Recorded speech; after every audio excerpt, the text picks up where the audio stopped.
Welcome to Pod Save America. I'm Jon Favreau. I'm Jon Lovett. I'm Dan Pfeiffer. Tommy Vietor. Happy Labor Day, everyone. Thank you. To mark the occasion, we thought we'd pre-record an episode where we take some of your questions, especially because we have now hit the 1,000th episode On this exact day. of Pod Save America.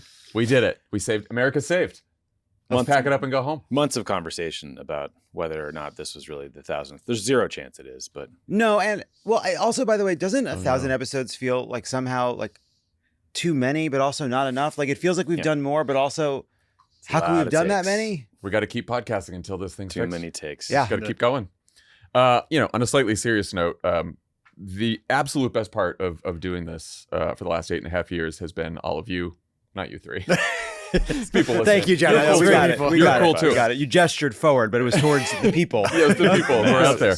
But like getting to hear from a lot of you, getting to meet a lot of you, knowing that a lot of you get to meet each other through the show, and especially seeing how many of you chose not to just listen to us while we whine about politics every week, but actually get involved yourselves, which is the entire reason we started doing this.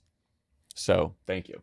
Yeah, and so some folks sent in some great stories that were inspiring, and we hope we could tell them, and maybe that will inspire even more of you to give it a shot, run for office, maybe get involved.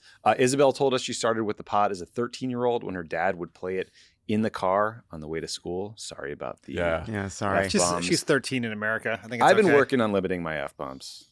Doing my best, Isabel. All right. Isabel's Fuck dad. you. Oh, Yeah. You too. Fucking You'll trad get wife my over help. here. Isabel. Just turning his butter. Now in college. Gosh studying darn this Trump. Political science. Isabel's in college. That does make me feel old. Becky said she'd never met another Democrat before she started volunteering as a poll worker. Now she has a community. Jess M. went back to school as a single mom of twins to teach history and government and says she plans to run for office in 2028. That's cool. Bidco, real name, we're told, ran for city council and lost, ran again and won, and is still door knocking for other candidates. And then JK, which is the most likely to be a fake name in all of these, ran for city council, came up 2 votes short, won a seat for the county board, and now really enjoys working with the person that beat them the first time. No way. That's a great Wow. story. How about that? Look I at love that. Look at that. Hello. So we appreciate everybody that has already signed up to run. But for everybody else, we are recruiting people through Vote Save America to run for local office in North Carolina, Texas, and Arizona. And for everybody else, we have a lot of big races coming up. We have the redistricting in California. We have an incredibly exciting, inspiring candidate in New York running against Mamdani. We've got there's statewide races in Pennsylvania, in Georgia. There's a Virginia governor's race. There's a Michigan governor's race. Dan's primary and Chris Coons. Yeah. Nice. I'm not. I'm sorry. No. I've given up my residency.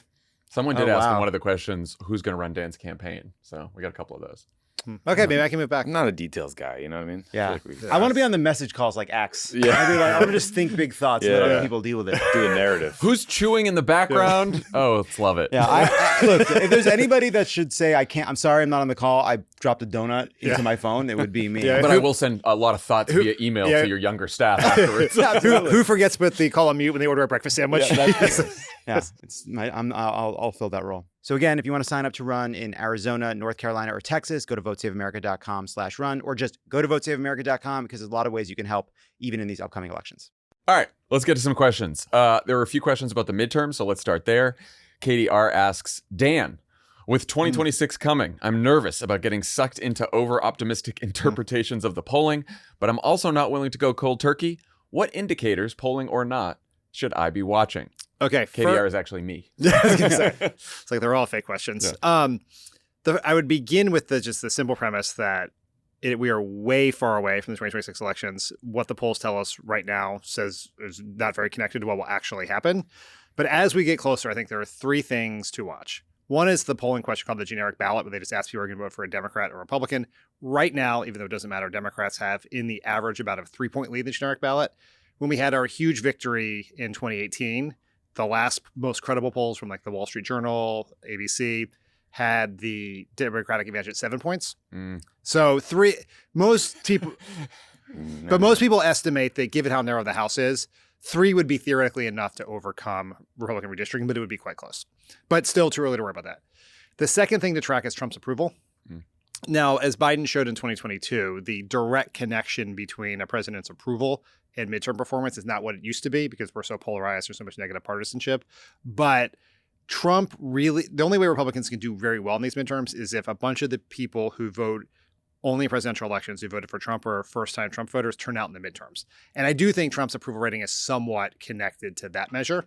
And then the third thing is how people feel about the economy and inflation in particular. So those are the sort of measures that I think will tell us the most as we get closer. But there's no need to panic about it yet or get too excited yet. We have a lot of time to go. So we're not panicking about the Democratic Party's favorability being the worst it's been since at least 1990, according to Gallup. Well, at this almost exact point in 2013, the Republican Party approval rating was worse than Democrats right now. And Okay, I like that. Then they won the Senate and picked up House seats in 2014. Right. I haven't asked you this yet, but Let's do it right here live. yeah, that's what I was thinking. How are you feeling about the reliability of polling right now? Do you feel the same as you did in 24? Do you feel different in any way? I feel They feel the polls I've seen, especially over the last couple of weeks, feel swingier to me, and that like the range of Trump approval has seemed quite large. Yeah. It's been all over so. the I place. feel better about the midterm polls because the problem with polling has been getting less engaged people to participate. And so when you get to a likely voter filter for a midterm election, you're going to be more accurate if it is true that we continue to more accurately poll people with higher political engagement, which is why the polls were accurate in 2018 and pretty accurate in 2022. The big question will be what happens in 2028 because in 2024 the polls were right, but I mean, not to get super politically nerdy here, but I know you appreciate this, but they were primarily right because pollsters used a statistical trick by waiting by the 2020 election results. That is probably less reliable, presuming Trump is not on the ballot in 2028. And then the question is, how do you get people? That would solve a lot of pollsters' problems if he ran again. So big win for G. Elliott Morris, I guess. I don't know, hard to know. It may be really hard to get. We may have a 2016-like problem in the polling in 2028 unless we can figure out some other tactics to solve that problem. Two very similar questions about the midterms that I'm combining. Tyler says, all of my hope for the future is riding on a Democrat midterm sweep. What are the chances that the midterms will actually happen? And if they do, can we trust them? And Evil Gamer asks, what reason does Trump or Republicans have to recognize the results in 26? Anyone like to field that? So we've talked about this in the show. Like, there's no single moment where an election is recognized or not recognized by Trump or Republicans.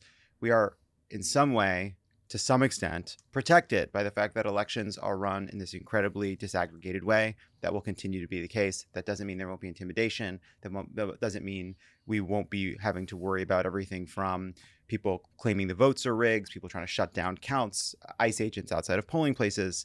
But Trump isn't responsible for deciding who is or is not in Congress, and we shouldn't give him power that he hasn't tried to take. What does that look like? We don't know, but like, we're not in control of all those pieces. We have to keep an eye on it. But our job is to put ourselves in a position to win while worrying a lot about what it looks like to run an election, even just 16 months from now. Did you know the Constitution gives full power on who the members of the House is to the House itself? Oh, I mean, yeah. The issue is that if they don't seat them, So right? Trump tells so- Speaker Johnson not to seat the Congress. Yeah. That's So, the but scary part. here's how this would work. So the big question was, Trump going to cancel the midterms? You're naive for thinking they're going to happen. Trump can't cancel the midterms. Right. That's not a thing that can happen because elections are run by states. Where the sort of the choke points are where they could really play with the elections, other than all the things you mentioned that happened before the votes, is election certification, right? Where you have secretaries of state in Republican states who refuse to certify certain elections. Now, the good news there is that most states have pretty prescriptive recount laws. And so you would go, so if it's within this margin, you have to recount it. And if it stays within that margin, then we're going to do a hand recount and all of that. And when you get to the end of that, as we saw in 2020, the courts will almost certainly side that the election has to be certified because you followed all the procedures. The second point is the House seats the members who are elected. And in a case where the election is not certified, as happened with Al Franken in the Norm Coleman race in 2008, you can go a long time without anyone. You have to wait. They cannot be seated to election certified. But if election certified, the House could theoretically prevent seating someone if there was could come up with some sort of case that like this was fraud or it was stolen or all of that. Now that's hard if it's already been certified. Although the good news here is that the Supreme Court has actually weighed in on this because the Democrats refused to seat Adam Clayton Powell many decades ago because they believed that his election was corrupt. And the Senate and the Supreme Court ruled in that case that the House's power in the Constitution was specifically around eligibility issues. So if you are 25 years old, citizen for 7 years, resident of the district or whatever that is, then you have to be seated. So the Supreme Court would have to undo, I think it's called Powell v. Morgan or something like that, to do that. So there are places they can do mischief, but there are guardrails around that. Now, guardrails have done us a lot of good recently, but so. I just think it's not just Trump from on high. Yes, that's right. Election rigged. It would require a great deal of coordination. And by the way, unanimity among Republicans and their very narrow majority. You just you start to look at it, not saying it's not possible, but the election's not going to be canceled. I sure see a path of Trump, beating the drum that this was illegitimate and votes were stolen. And I don't want to be a doomer, but it's very plausible. I think I think you hit on the most important point, which is the more urgent dangers are the ones that happen before the votes are cast. It's suppression. I mean, Gavin Newsom brought this up when we interviewed him on Pod Save America about he thinks he's going to send ICE agents to stay outside of polling places. Right. I would just say this, which is I worry about everything that we're talking about. And literally everything. Everything all the time. Yeah. But I worry less only because say we knew that this is going to be the outcome, that Trump fucks with it, Republicans, how's that going to change our behavior now and through the midterm? It's not. I don't know what else we could do between now and the midterms to head off that possibility. So we might as well go forward and try to win the election first and then deal with the trouble when we get to It's Trump. too big to rig is the plan. Right. That's all I mean. I don't want to be Pollyannish and we could look back on this and be like, yeah, they did the worst possible version. Absolutely. But we can't have people so cynical that they think the results aren't going to matter and that we can't overcome even if they put people outside of polling places. Yeah, because that does have an effect. Right. You're like, well, they're not going to have the election anyway, so I might as well not get involved. Self-suppress. Right. Dan and I talked about this on Friday's pod, but would love to hear what Tommy and Lovett think. Boop to you asks, should more Democrats take Newsom's lead and go on the meme offensive? Tommy? Is that like giving a boop to a doggy, you think?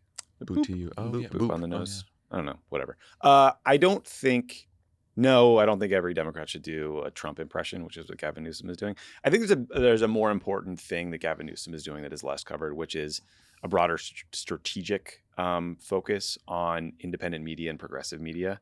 And I think what Gavin is doing is he's doing tons of interviews with independent media. He's been on Pod Save America a bunch. He's talking to Brian Tyler Cohen. He's talking to a bunch of YouTubers and TikTokers. And that's what Trump did that was really smart. He talked to the so-called Manosphere podcast. He talked to conservative podcasts. He talked to the comedy audiences all the time. And he built a relationship with those audiences. And he also helped those shows build their own presence and subscriber base. That is really smart. And so I think the Trump impression stuff is getting him a lot of attention. I don't know. What do you guys think? In 6 months, is Gavin Newsom doing a Trump impression? I'm a little bit skeptical. I think its utility is getting attention. And when that utility goes away, you probably slow down or stop doing it. But that'd be my guess. The strategic focus of building up independent and progressive media is really smart and long-term and enduring. And it's something every single Democrat needs to do. So there's a podcast called The Diary of a CEO. He does a lot of these really long-form interviews. It's incredibly popular on YouTube. And he did this interview with a pioneer in AI I was interested in. I clicked on it. And then I looked 2 months ago, Gavin Newsom sat down for a 2-hour interview with this guy. I didn't know that. It wasn't something that came across my feed, but that reached a huge audience of people that's apolitical. And whether the memes continue or not, he's thinking about how to be the Democrats sucking up all the attention. And that to me is the plan. It seems like it's working. Yeah. Pod Save America is brought to you by Strawberry.me. The clock is ticking. The days are rolling by, turning into weeks, months, years. We spend nearly a third of our waking hours at work, but the unfortunate truth is that for many of us, that's time languishing away in a job we've outgrown, or one we never wanted in the first place, but we stick with it. What are you trying to say, John? something I got to tell you. You say things like, I've already put years into this place. What if the next move is even worse? Not possible. Yeah, we're really down in the mines here. Yeah. I can't afford to take a wrong step. And isn't everybody miserable at work? Don't fool yourself. There's a difference between reasons for staying and excuses for not leaving. It's time to get unstuck. And that's exactly what today's sponsor, Strawberry.me, can help you do. They'll match you with a certified career coach who helps you go from where you are to where you want to be. Your coach helps you get clear on your goals, create a plan, build your confidence, and keeps you accountable along the way. So don't leave your career to chance. There's still plenty of time to take action. Time to own your future with a professional coach in your corner. The reasons to do so outweigh the excuses not to do so. Head to strawberry.me/crooked to claim a special offer. That's strawberry.me/crooked. Stop settling. Start building the career you actually want. Pod Save America is brought to you by Fast Growing Trees. Fall is planting season. Did you know that many plants and trees actually do better when planted this time of year? But you have to know where to start. That's why I love fastgrowingtrees.com. Got to go in the ground with it. Got to go in the ground. You got to try water, sunlight. Mm-hmm. That's why I love fastgrowingtrees.com. Doesn't matter if you live in the sunny south or if the air is getting chilly where you are, their plant experts can help you find the perfect fit for your space. They have all the plants your yard needs, like fruit trees, privacy trees, flowering trees, shrubs, and so much more. Fast Growing Trees makes it easy to get your dream yard. Order online and get your plants delivered directly to your door in just a few days without ever leaving home. Their Alive and Thrive guarantee ensures your plants arrive happy and healthy. All plants and trees are locally grown in the U.S., ensuring they will thrive in your yard. Love Fast Growing Trees. Huge fans here. We're, we got a lot of dead trees in our yard. Trying to do some replacing, but we don't know what we're doing. You don't know what That's why you need Fast Growing Trees. If you know what they're doing, your trees have been alive. Yeah, they come and they consult. They help you figure out where to put the trees, which trees to get. It's really a great service. Yeah, and it's great they come to your house. Like, you don't want to go to a nursery to start picking out trees, and then where are you putting them? You putting them in your car, getting that dirty. No, it's hard. You can't see where you need them because you're at the store. So it's nice to have them just coming right to your house. They come right to your house. And you save a lot of money because hiring a landscaper, that can be pricey.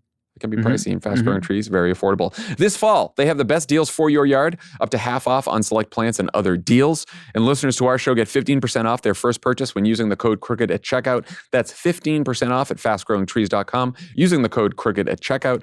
Now's the perfect time to plant. Use Crooked to save today. Offers valid for a limited time. Terms and conditions may apply. Check out the link, fastgrowingtrees.com, or in the show notes, and support the show. Texas Hold'em. Do any of you have a coherent theory of why JD Vance is so singularly annoying? The more I watch of him, the less I'm able to put my finger on it. Love this question. I don't know if it's a coherent theory. I mean, I got a couple of reasons. Like, one, he's got no sense of humor. Like, none. Literally none. Jokester like Marco. Well, remember in 2012 when, like, Mitt Romney was such a stiff that it was, like, a political problem for him? Yeah. And his team tried to put out, like, all this background quotes, like, he's a prankster. He's a scamp. He's a scallywag. Remember that shit? Yes. And it was just like, scallywag Mitt. it was such obviously bullshit, because then Mitt Romney would do interviews and he'd be like, I love humor. It's like, just no one talks like that. And the same as with JD Vance. Like, JD Vance is a very angry, constantly aggrieved, whiny dude. Doesn't matter if it's like a podcast interview or a speech to all of Europe. He's just angry and aggrieved. And then second, like, the guy is a shapeshifter politically in terms of his own identity. He's had several different names. He's changed his religion recently. He has evolved his political worldview entirely. So, like, I don't know. I think that phoniness and authenticity is what reads. Do you so think annoying. He's legitimately aggrieved or performatively aggrieved? I think he's legitimately an angry little prick. Interesting. I've come to believe that as well. I've thought about this a lot. Because this question, I wanted to pick it because I'm like, yes, I feel the same way. Like, I'm so enraged with him all the time, but I don't know why. Like, he has a rationale that everything they do is justified because the left hates America and is ungrateful to him and his ancestors who are the rightful heirs to this country. And he's fucking smug. Who was he demanding offer gratitude yesterday? We were watching an interview. Yeah, he was demanding. Well, he's done it to Mamdani. He's done it to obviously Zelensky. Yeah. There is someone else that you and I were watching. Yeah. We were all watching JD Vance at our office and getting mad about something. I think it was Mamdani. But and the fucking smugness too. Like when because the fight that I got in with him over Kilmar Brego Garcia was, he was like, I commented on the fact that, like, they made a mistake and whatever else, and he was like, obviously you haven't read the court document on this and blah blah blah. Like, he's like a big, and then it's like, when you read the court document, which his tweet complaining about it is now evidence in the case because the court document said the opposite of what. So he wasn't just wrong. He was like, oh, you obviously haven't read it yet, blah, blah, blah. It's like, you didn't read it, you fucking moron. But he's so confidently smug that it's real. And the difference with Trump is, like, Trump's tone is almost like, I know I'm full of shit, but at least I'm going to have some fun with it. And it's back to your original point. Like, there is no humor, there's no having fun with anything, there's just dire smug grievance. Yeah, there's something, I feel like I agree with that. Like, I always see him and I feel like there's two parts of it. One is he is a shapeshifter. He's been performing different people his whole life. And you just feel in everything he does the space between whatever he was, which is now nothing, and what he is now. You see that when he's in the donut shop. You see that like that. There's just quiet. Like when he's not putting on a show, it's so quiet and so stuck and awkward and strange. And like I think there's like rage in him about all of that. Like you can feel it from him. But the other part of it is like he made it. He made it. He made it out of Ohio. He made it to the heights of liberal elite culture. Then he switched sides and made it to the very top of right-wing culture. And he's still fucking furious. It's not working. Like he's not happy. He seems angry all the time. Like he's not getting the meaning from it he hoped. And like, who could be responsible for that? It's not him. It's not Trump. He's doing everything he's supposed to do. It's us. It's the liberals. It's the left. Text from Michael O'Neill incoming. He made it out of Ohio. Out of and my wife. Yeah. Well, he made it out of a tough part of Ohio. You know, he had like a rough go of it. I mean, I didn't watch the movie, but the trailer with Glenn Close looked rough. She was in that moo-moo. It seemed like it was tough. I don't know what actually happened in his childhood. I think a lot of That's really I don't know. I will all this to say though, I still think he is a very dangerous, not just dangerous for what he can do governing wise, but in 2028, I do not underestimate him as a very strong candidate, even though he does not have the charisma clearly that Donald Trump has or a lot of other politicians. He is an incredibly dangerous human being. He is someone who's like very interesting to think of in comparison to Barack Obama because on paper, like there's the similar background of like JD Vance is vice president of the United States now because of the way he told his own story, right? Similar to how Barack Obama did, right? Both in Dreams of My Father and The Speech. And they both come from like what are really, really hard backgrounds, right? Obama, son of a single mother, father leaves on food stamps. Like JD Vance's story is told in a trailer. But the difference between the two of them is like what Barack Obama took from his experience was like, how do I help all the people who came up like I did? And JD Vance is how do I screw over all the people who came behind me? Like he just burns the bridge behind him. And it is like, it's very malicious. Like it's like shame of where he came from as opposed to understanding his true story and like how that should inform his values. Ben Rhodes and I have been talking about this a lot because it does feel like when we were talking about that Claremont speech, and we talked about it on Offline too, that he is the almost mirror image of Obama with the story, because they both have these stories, but they both went like very different ways. It's like, and they don't worship an awesome God in the blue states. That's right. And that's the problem. Yeah, right. Yeah. And fuck Little League. Yeah. All right. This is from Over Under. Tommy, what do you think is the top foreign policy issue that we should be paying more attention to, talking more about? I mean, I think it's an obvious one, but it's climate change. Climate change, sure. I think China. It's weird because Trump ran on being tough on China. It was like the centerpiece of his populist pitch, and now it's just absent from the conversation, and it's sort of weird to me. Like, and then I think as president, he's been soft on China. Like, they recently agreed to let NVIDIA sell these like pretty high-powered AI chips to the Chinese. Very weird. He's been soft on Taiwan. The tariffs have been all over the place. And then Trump made this announcement the other day where he's said we would allow 600,000 Chinese students into the United States to study. And it's actually inflamed the right wing. And it's just hard to understand. And so Rhodes and I are going to dig into this deeper on Pod Save the World next week. But I do think, like, given the stakes involved, it's odd that there's not more conversation about it.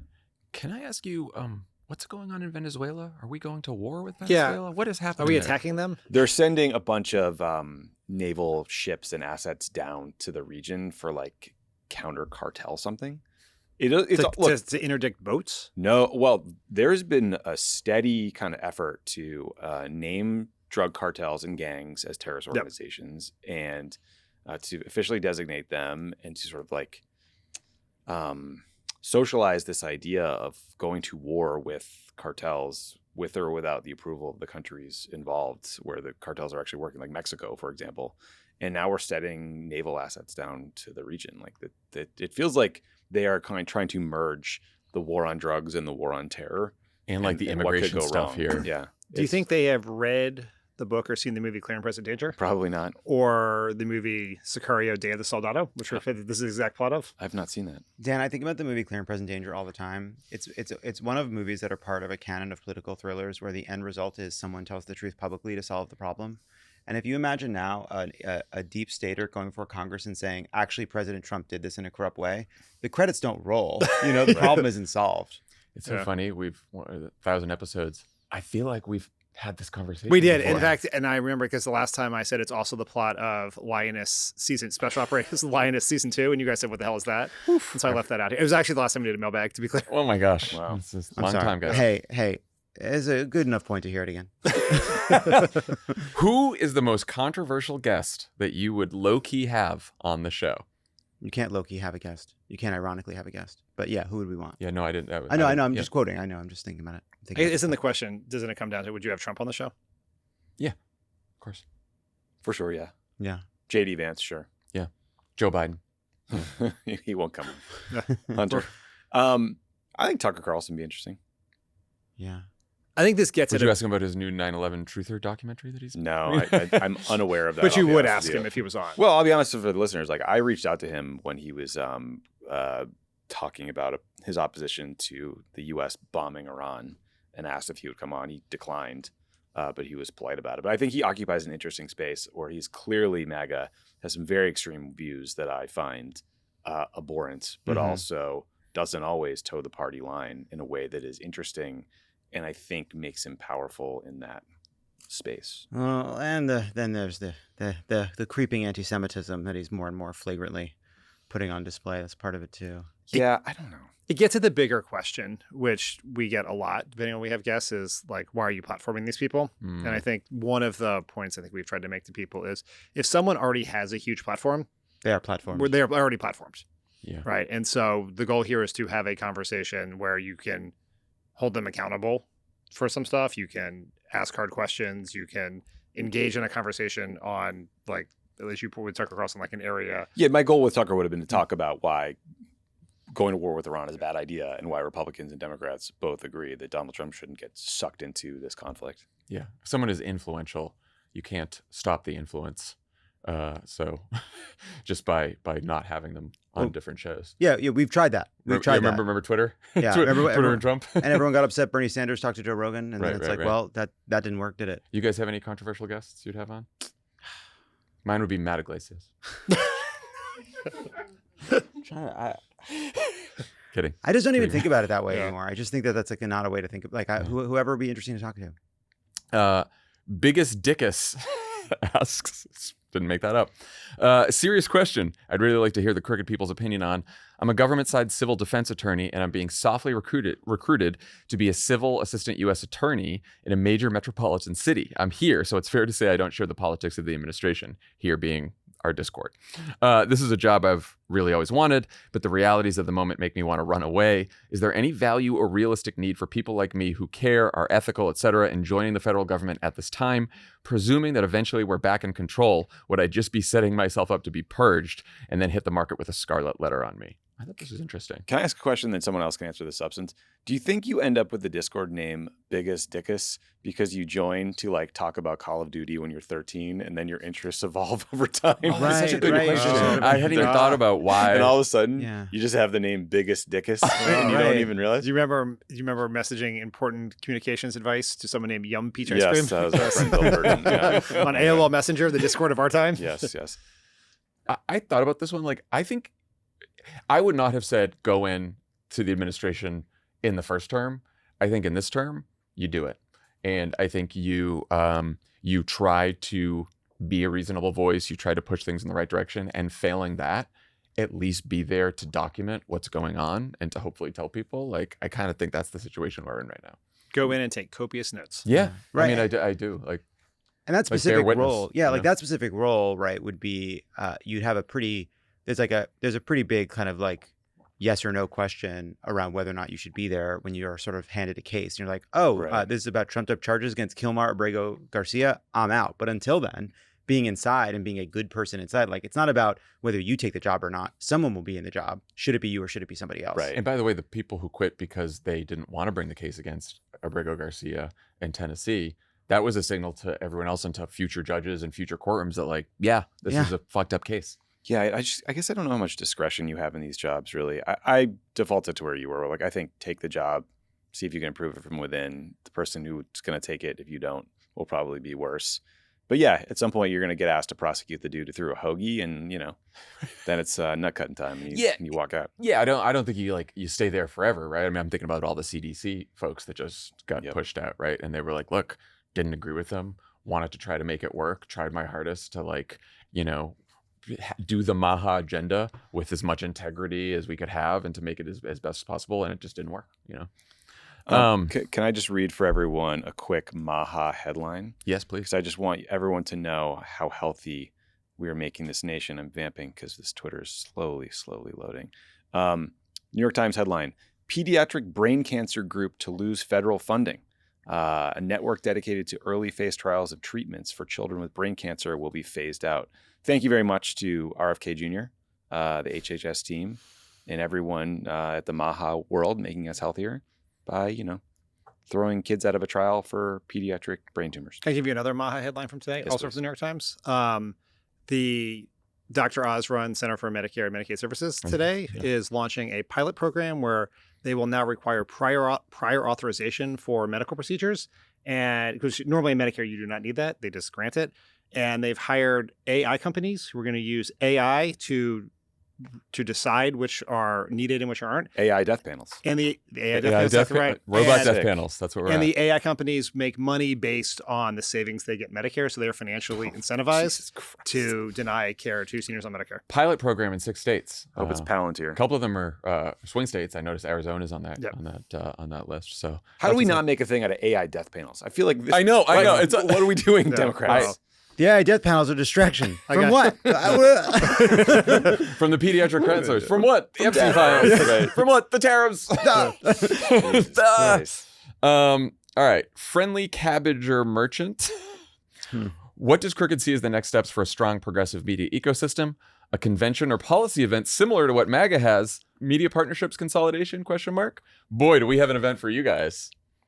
It's called CrookedCon. It's called Crooked Con. I hope CrookedCon is much like TPUSA, where there's alleged fingering in the lobby. There's fist fights up to between you. MAGA influencers. I'm sorry. I've just heard, this is the first time I'm hearing Oh, of you- supposed fingering. Oh my gosh. Dude, you got to read about Will Summer. Oh, you might have been on vacation when this came out. Will Yeah. Summer at the Bulwark did a long report on a huge Twitter fight between some MAGA influencer types that revolved around Allegations. an alleged the incident alleged, that's at right. a Consensual TPUSA. fingering? Oh, yes, Yeah, very much so. All right. Just in a public space. Consensual, but like, people might have been married and there's all these apparently a lot of shit goes down at TPUSA of a sexual nature. Yeah, so For CrookedCon's going to sure. be like For that. sure. CrookedCon. Yeah.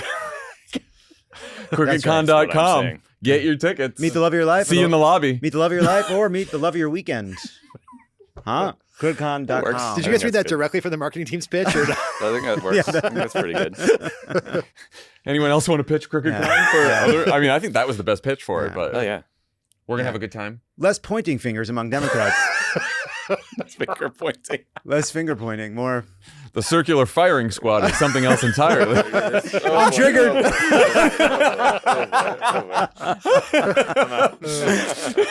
What was that, Tommy? About? I'm sorry. Oh, Yeah. sorry. Get back to your butter churn. This is my bad. I understand you have a new sourdough loaf you're starting. You got a new starter. Oh, boy. Well, I guess he technically did not use profanity there. That's so right. That's true. Yeah. That's that true. is That's true. true. That is true. clinical We're excited term. about CrookedCon. It's filling up fast. Yeah. We're gonna Pod Save America the night before on still okay about it. We're gonna Jesus. We're gonna Pod Save America the night before, November 6th, live show. We haven't done a live show in a while. I'm I excited know. for that. It'd be great. And then on Friday the 7th, we're just gonna have all these panels. They're not robot death panels. They're just we're gonna have people really smart, great people. Could do it. Some of the brightest minds in the party. Some of the brightest minds Some party big and name us. politicians. Yeah. Some overlap in that Venn diagram. Hopefully more as Yeah. we go along. Yeah. We're gonna have some good conversations, and we hope to see you all there. CrookedCon.com. Pod Save America is brought to you by Hims. Hims can't solve snoring or blanket stealing, but when it comes to performance, Tommy, they've got you covered. Rock solid. Take control of ED with personalized treatments made with proven ingredients prescribed by licensed providers 100% online. Through Hims, you can access personalized prescription treatment options for ED like hard mints and SexRS Plus what? Climax control. If prescribed, Hims offers access to ED treatment options ranging from hard mints to trusted generics that cost 95% less than brand names. You shouldn't have to go out of your way to feel like yourself. Hims brings expert care straight to you with 100% online access to personalized treatments that put your goals first. Or single goal. Seems to be pretty simple. There's one of the Mhm. goals is pretty simple, Yep. This isn't a one-size-fits-all care that forgets you. Well, it couldn't be one-size-fits-all. When you think about it. It doesn't forget you in the waiting room. It's your health and goals put first with real medical providers making sure you get what you need to get results. Think of HIMSS as your digital front door. It's your front door to get in the back door with simple 100% online access to trusted treatments for ED and more all in one place. To get simple online access to personalized affordable care for ED, hair loss, weight loss, and more, visit hims.com/crooked. That's hims.com/crooked. For your free online visit, hims.com/crooked. Actual price will depend on product and subscription plan. Featured products include compounded drug products, which the FDA does not approve or verify for safety, effectiveness, or quality. Prescription required. See website for details, restrictions, and important safety information vis-a-vis boners. This episode is sponsored by BetterHelp. Who do you go to in order to solve your life's problems? The group chat? Oversharing with strangers? Jesus. You go to Jesus. Yeah, can't go wrong. Can't go wrong. Speaking to praying and so forth. That helps. I met my roommate sophomore year. Your roommate sophomore year. Yeah. Okay. Also a good person to talk to. Great advice.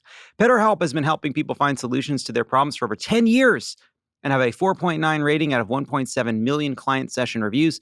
BetterHelp therapists work according to strict codes of conduct and are fully licensed in the U.S. BetterHelp does the initial matching work for you so you can focus on your therapy goals. A short questionnaire helps identify your needs and preferences, and our 10-plus years of experience and industry-leading match fulfillment rate means we typically get it right the first time. If you aren't happy with your match, switch to a different therapist at any time from our tailored recs.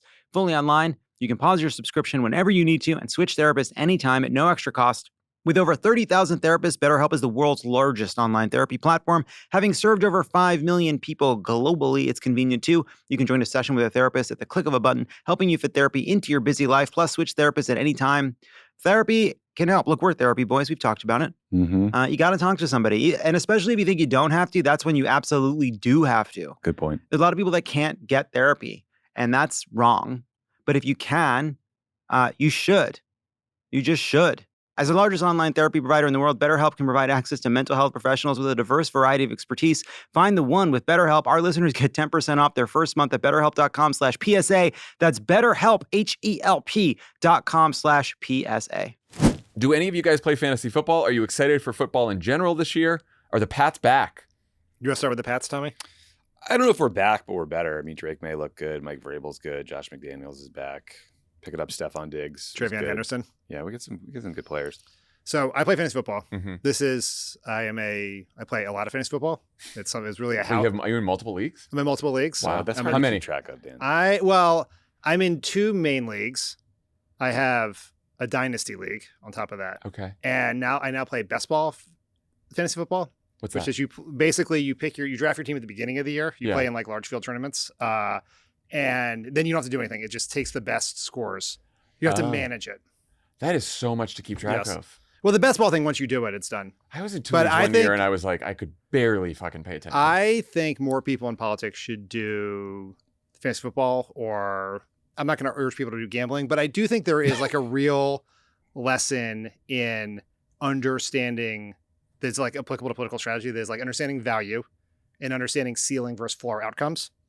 Because like that's what you're always trying to pick. You're trying to find someone who has the best possible outcome, and you're willing to take on additional risk to do that. And the Democratic Party lives in a world of high floor, low ceiling in all of our decision making. And so, but yeah, I'm a fantasy football lunatic. I really picked it up during the pandemic and haven't let it go. You know, I moved out here in 2014, and that was like the last year I paid attention to sports in any way, because my head started getting like so into politics. And every year I'm always like, I think I want to get like, it's because baseball's really, there's just like so many fucking baseball games. But football's like really fun every Sunday to watch football. And every year I'm like, I'll either do fantasy football or something that like makes me pay attention to football. Now that I have fucking 2 kids, it's like, I don't know how I'm Well, so I was a Washington Commanders fan, which you couldn't even use the name of my team for like a decade in public discourse. So it's like very hard to follow them. We might be heading back to it though. So. That's right, according to Trump. Yeah, good point. But so fantasy was like the way in which I stayed very involved in football. And I also, living on the West Coast, football is great because it's over at 8:30. Yeah. Starts at 10 a.m., which is awesome. And then if you have small children, on the London game, when it starts at 6 a.m., is like a real gift. Bet the Lunder.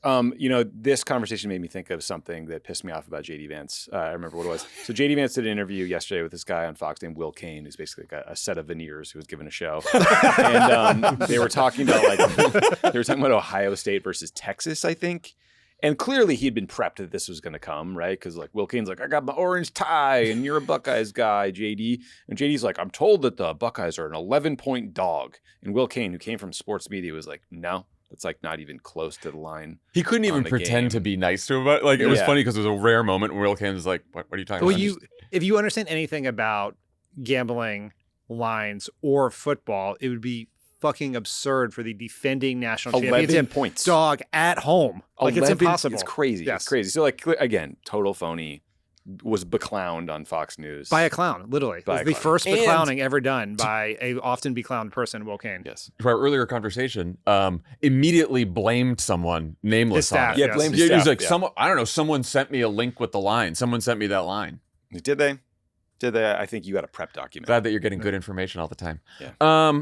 You want to talk about the Pats at all? Did we talk about the Pats? He did. Oh, at the beginning. Right. Sorry, I missed that. I think it's done. Which part? This part of the show. It's the longest you've ever been silent on podcasts. Monica Not Monica asks, Labor Day special, since it's Labor Day. You are attending a holiday cookout and must choose between a paper plate with 2 hot dogs, a scoop of potato salad, and a wedge of watermelon, or a paper plate with a cheeseburger, bean salad, and 2 chocolate chip cookies.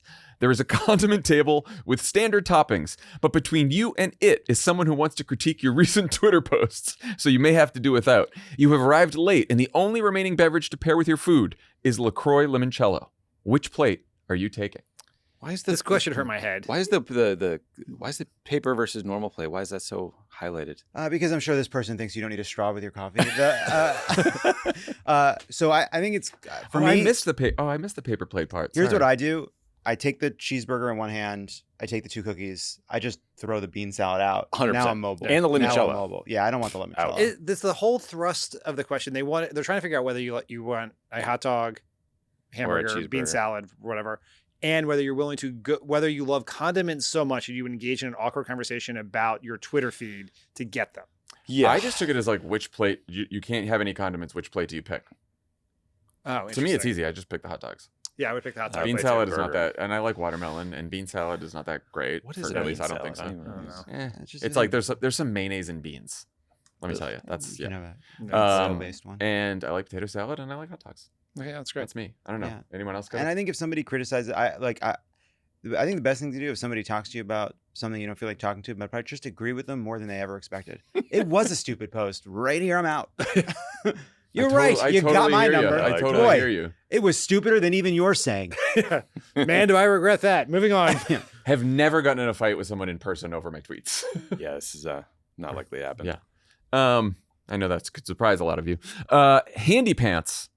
Mm-hmm.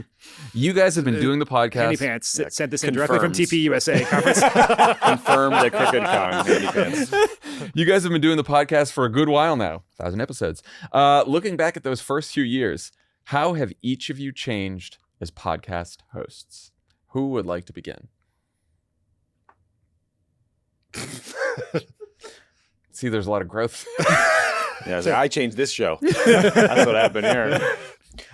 I don't know. Like, it's like, I think like we, over the years, I mean, part of it is like, did we change? Did the environment change? But like, I do think one thing, like, it got worse, I think, during the pandemic. Like, we said from the beginning, we had like a slogan, right? We want to entertain, inform, we want to inspire action. And like, informing people and talking about what people do to get involved, like, that's a little bit more objective than what's subjective, which is just being entertaining. And I think there were times where we got so concerned about the mission that we didn't focus enough on like what we were really in, which is this crazy attention war.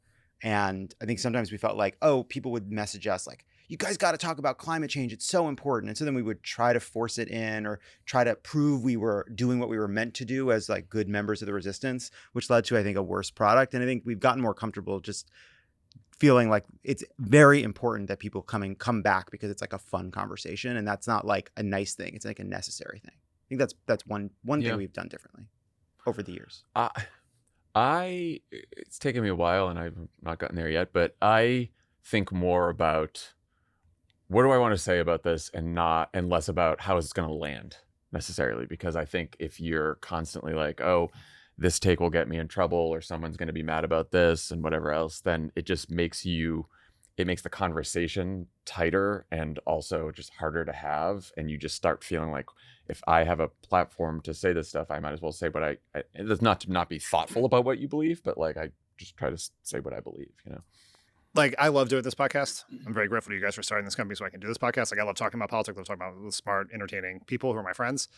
I would say that for a very long time, I like had a real identity crisis about being a podcaster. It's like in my life, like I always was like a political operative. Like that's what I was from the second I left college, and it's what I always was. And then all of a sudden I was a podcaster. And I will say that when I left the White House, Barack Obama, as he would do, had some life advice for me. And I told him that I was like negotiating with CNN about doing like a cable deal. And it's like Axe was doing that. Jay Kearney had just finished one. Like a bunch of his people were doing it. He's like, and he was like, that's a good thing to do right away. Like keep your profile. It's like, but I just don't want to look up in 10 years and still see you on cable TV all the time. Like that's not what you want. And so like that haunts I was like, me. boy, don't worry about that. That whole economy is going to fall apart. That's right. And so that like has always haunted me about like we're media people. And it's this conflict between. And then he went and Yeah. started a No. media I think, company. he's Including a podcast. Yeah, he wants a podcast. Anyway, check him out with Bruce Springsteen. That's and right, Netflix. Yeah. Well, I can't turn on Netflix without hearing his voice talking about some migrating manatees. But I think these manatees make the cars right here in America.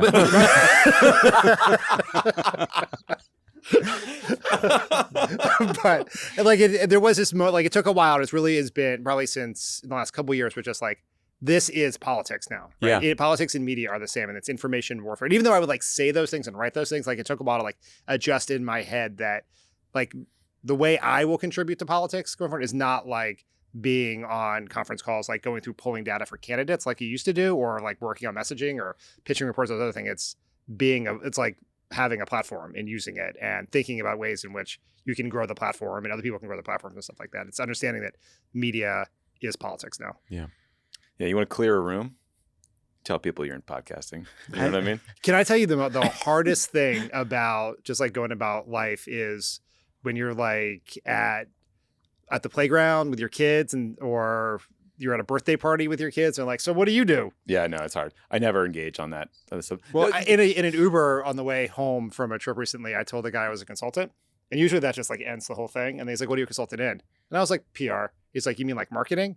And then I then had to have an hour conversation where I just had to pretend I was in marketing because his wife was in marketing. Do you know how many Uber drivers I've just said podcasting, and then by the end of the Uber, they're like, "Oh, Pod Save America," and then they subscribe. Subscriber. I can't do that. I would not be in sales. I know. The reaction to this had changed a lot over time. Like 2017, when I was like, Hannah, can we please move from San Francisco to Los Angeles so that I could do a podcasting company with my friends? It was like, that was a challenging conversation. You know, there are people in my life who are like, you have a plan B, right? There's a lot of that. She's now pretty happy now, isn't she? Now it's far more mainstream. Jeez. Dirty, hairy threat of my wife. Pretty happy now, woman. No, now it's like a very different thing. It's like it was a much more niche thing. I think it's a more widespread. I think you're right, Dan, though, the kind of media piece of politics is so much more important now. It's so much more central. It's like, I think the way I would think about it is like, we all spent so much time shaping the words, and now the clear challenge is getting the words to the people, and like being a part of the last mile is like interesting and fun. Yeah. Schumer fan 69. If in the near future someone can go to ChatGPT and ask it for a political podcast to catch up on the day's news, are you worried you will be replaced? Kinda. I mean, there'll probably be an older, like some generation that wants real people to do their news, but then there's going to be folks who just could care less. Is what I think. I've been working on the side an AI podcasting company. Oh, to get ahead of this. Yeah. Are they gonna let you be part AI, of it? Dan. Well, The AI. I'm starting out in charge. How that ends, I don't know. But Yeah, it's called Poorly. Great Point, Dan. I'm like, I go back and forth about. I feel like AI. We get bogged down because it's like an abstraction, right? Like, it's a tool that can do a lot of different things, and so like, was the hammer good for like? It's like it's a very broad question, and I feel like sometimes it's like, do I think like technology that can imitate real people to confuse people into thinking they're real is good? I don't. Am I as worried about that as I am all these other implications? No, because on some level, like it would just be doing an impression of the things that already existed, right? And people ultimately are seeking something out that feels new. So it's like, am I worried about something that's kind of a mirror of what people have already done? Like not as much, but maybe not as much as I should be. I don't know. I'm worried about AI a lot, as anyone can listens to offline knows. But on this point, AI is limited by its inability to be creative. For now, but like, if AI is always going to be scraping the internet or the entire world for information, and that's what's like, there's just something, and I notice it when you, just to try it out, like when you ask it to write or you ask it to do stuff like that, it's just not, I know it's going to get a lot better. I can imagine it being extremely proficient and accurate and all this kind of things, but there's just an added, like the humor, I think, is not as good as it could, as sharp as it could be. I don't know if it'll ever completely replace human creativity in terms of just like being a newsreader. Yeah, no, I think that's yeah. It's hard to wrap your mind around, because it's like the technology is improving, and it's like, okay, what can it improve? Like, what does it look like when it's maximally improved? That's what. And what are the limits that are like endemic to the technology? Mm-hmm. And one of the like limits of it is like, it is of the past. It has to be of the past, and we're not. We're making new things. Totally. That's and like said. That is a protection. Like that is something that like I think like it traps you in the moment. It did its scraping.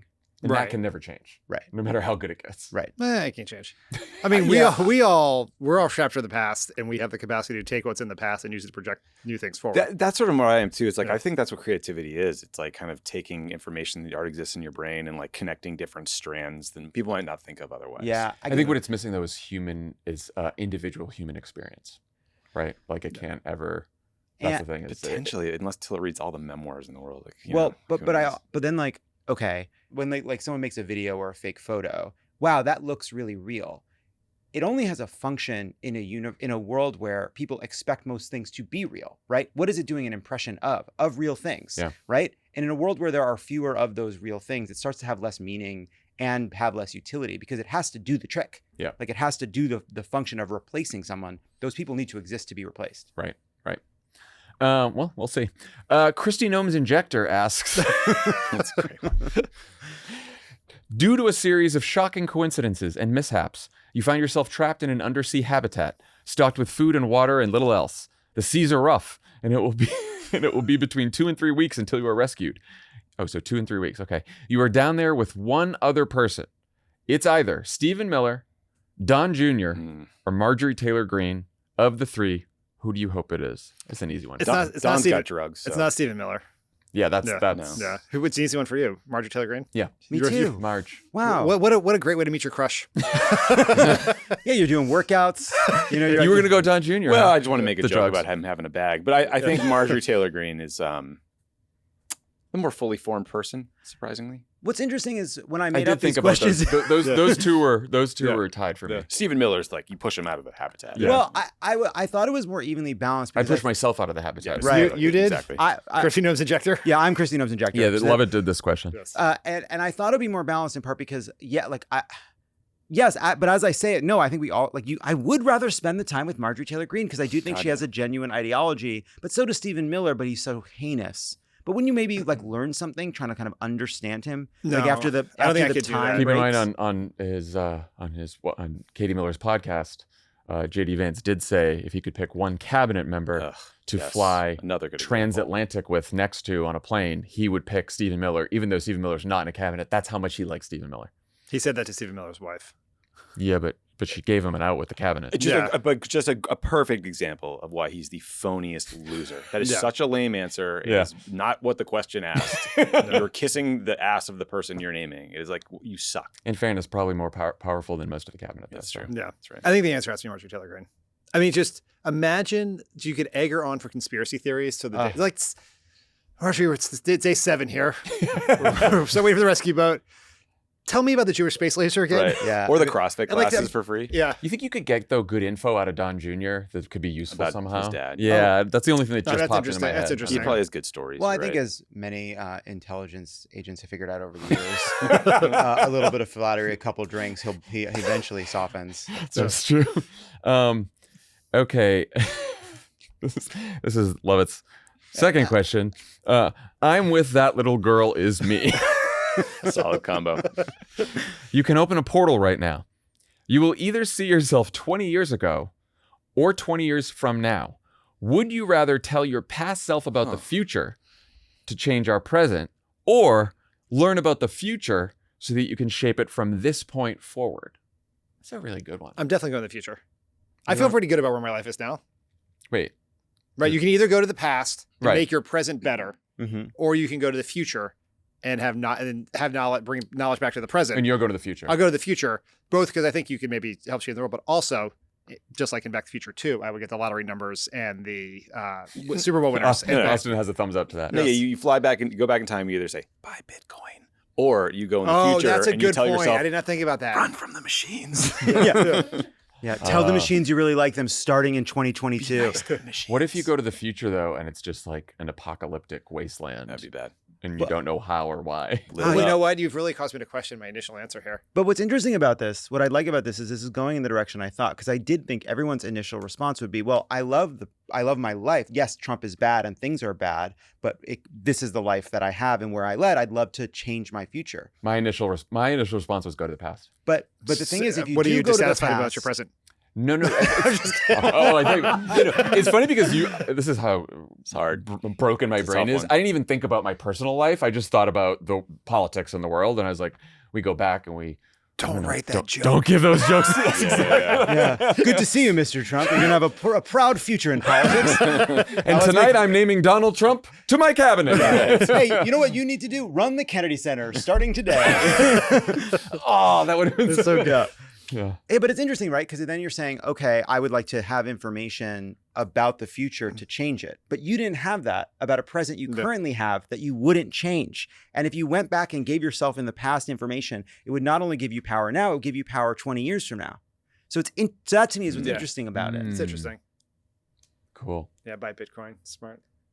You going past future? No, I'm a real butterfly effect person, and I feel like anything I changed in the past might impact today. And that's then, like, fair. what if my kids? You aren't already here going to make also out with your doing- mom? Like, What? Like Marty No. McFly. What I knew exactly the what fuck are you I knew Googling? exactly what Back he to the meant. future. We knew what he meant. Oh, We knew what he got meant. it. Like Dan's Tommy's like in some person. Tommy porno flipped tube. out. He's like, I was just saying, by the way, that Hannah enjoys the lifestyle now because you're a very successful media company. That's literally all I was saying. Oh boy. Anyway, all right. Last thing before we go, you're about to hear a special preview of our subscription show, Inside 2025. If you're not already a member, we really hope you'll consider signing up. Dan, Elijah only wants you to do these pitches, which I know is a signal to the three of us that we don't do them as well, and he's right. And you do them better. It's important that I But take it makes me want to try harder. But for especially now now you do that we're literally Substack competitors, I think it's good for me to do this. it. it's a good example why Democrats fail, right? Because it's not because of the words he's going to use. He's a trusted messenger. We haven't built enough credibility. And so it's not like we have the magic. We said what Dan said. It wouldn't work. So the usual pitch is you would get ad-free episodes. You need to hang on the Discord, which are all great things. People like that. But I think the reason to be a subscriber is the mission of this company, the company you guys started 1,000 episodes ago, was to build Give or take a few. just go with the bit. The company you guys built 1,000 episodes ago, give or take a few, was to build a counterweight to the right-wing media ecosystem. And when that started, the idea was Fox News. And now it is much bigger and more dangerous than Fox News. And the need for a counterweight is even greater than ever was before. You can argue that we almost lost the 2020 election, lost the 2024 election because Democrats lost the ability to communicate with large swaths of the American people. The way to fix that is not to double down on the old broken media system. It is to build an alternative independent media ecosystem. So your $10 a month, I think it is, it goes to help do that. It helps the company develop new initiatives, develop new shows, get bigger, reach new audiences, find more talent. And so it is an investment, just like your contribution to a political campaign or a PAC. This is an investment in a better, more progressive, democratic future. Can we put some fucking Well said, patriotic Dan. music on That's, it? that's how we do that. That's That's why how Dan you does the pitch. pitches, guys. That was beautiful. And Easy, Dan. we're now on Substack alongside YouTube, Apple Podcasts, Supercast, and all the info you need to be part of all this is at crooked.com/friends. Here's Inside 2025. I'm revealing myself as a Bill Simmons listener. I mean, Bill Simmons, obviously legendary podcaster, and in many ways responsible for the creation of this podcast. But I don't think he invented the word gimmick. What? Well, I don't know, man. I was just like, what do I call this? Well, Simmons calls it a gimmick, so I'm just going to call it that. Okay. Yeah. Before this recording, I gave you guys a prompt. Here's the prompt. You're a political consultant, and you can magically make the campaign that you're working on have a robust presence in any of the platforms listed here: TikTok, Facebook /Meta /Twitter /Substack, TV news, podcast /YouTube, and then digital and linear paid advertising.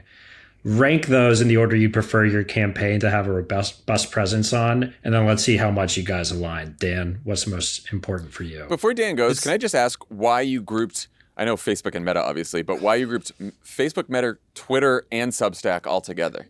I don't know, man. I was looking back on this and I was like, why did I do that? Okay, I know. Can I read you thought- your gimmick just real fast? Can we? Yeah, my thought was TikTok The is choice- just its own beast, but you know. It should be TikTok is one, YouTube is another, Instagram is a third, Facebook is a fourth, Substack is a fifth, linear advertising is a sixth. Those are your six. Well, now We just got to separate podcast and YouTube. Did I say- Podcast and did I say- YouTube be together? Yeah, I think podcast they and YouTube should. go together. I think Yeah, they that's should. Okay. That is because, John, as you know, most podcasts are watched on YouTube. That's right. That's right. Wait, so what are we taking out now? Facebook, Meta, Twitter, Substack. Which ones are we removing? I guess you could put Twitter in there, but just make them individual, Okay. right? All right. Cool. Except for Substack podcast is and one. YouTube, which stay So together. Facebook, Instagram is one, basically. Sure. Yeah. No one would ever pick Facebook in 2025. It's ridiculous. And Twitter and Substack. What's the other option? Parchment paper? Like, what are we doing? Dan, what's your number one? We'll work through it. We'll talk about how combined these things are. It'll be messy, but what's your number one pick here? YouTube. And I don't think there's no other. You can't pick another option. It's not even close. John, do you align with that? Yes, I do.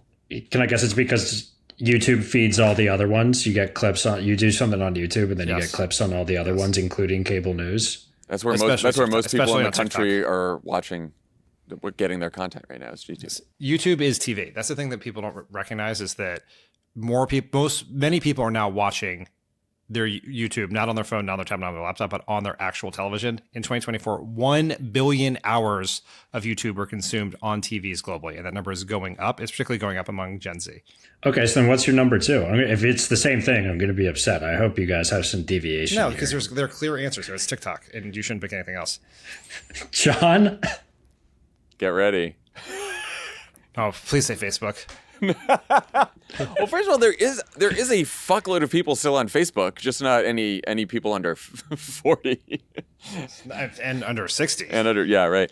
I was gonna say this is different now that this is all fucked up now that we have changed the categories. But I was gonna say Twitter Substack because I do think if you are running a campaign, there's still an influential set of people in politics and media that you're going to have to reach and you're going to have to talk to. And it's not, I have to sit down with the New York Times or the Washington Post editorial board or anything like that. But I think you kind of need, if you're going to have a campaign presence, you're going to need to have some presence in the, in the world of journalists, influencers, sort of the traditional establishment gatekeepers.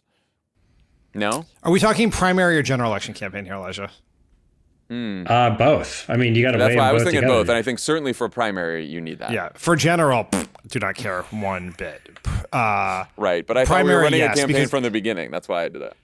Well, John, Yeah, where did you have TikTok ranked, John? 3. Next one. Okay. And then, Dan, what was your 3? At Instagram. Interesting. Okay.